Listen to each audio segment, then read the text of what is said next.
is recognized. Mr. Speaker, I'll reserve.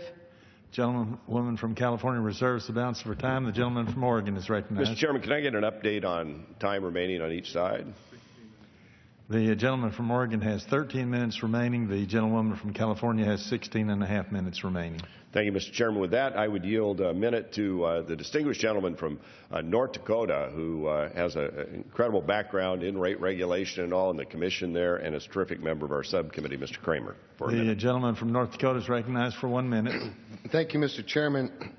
Mr. Chairman, as the chairman said, I served nearly 10 years as a Title II rate regulator on the North Dakota Public Service Commission, and I know what Title II rate regulation looks like. And the Internet is not an appropriate vehicle or medium for this type of regulation.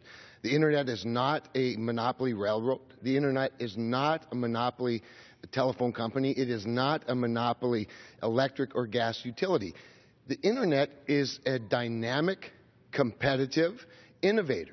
And even the threat of this type of regulation stifles that innovation, and we do not want that to happen. I want to address the amendment that was referred to by the ranking member of the subcommittee, who I have great respect for. But she used the term permanent forbearance. That is a contradiction in terms. Forbearance is, by definition, temporary. He who has the authority to forbear has the authority to unforbear. And that's exactly what her amendment did. That's why it was not adequate to this bill. This legislation simply codifies that which the President of the United States and the Chairman of the Federal Communications Commission promised, to not regulate rates. If they promise to do it, God bless them. But we don't know that the next chairman and the next president will live up to that promise.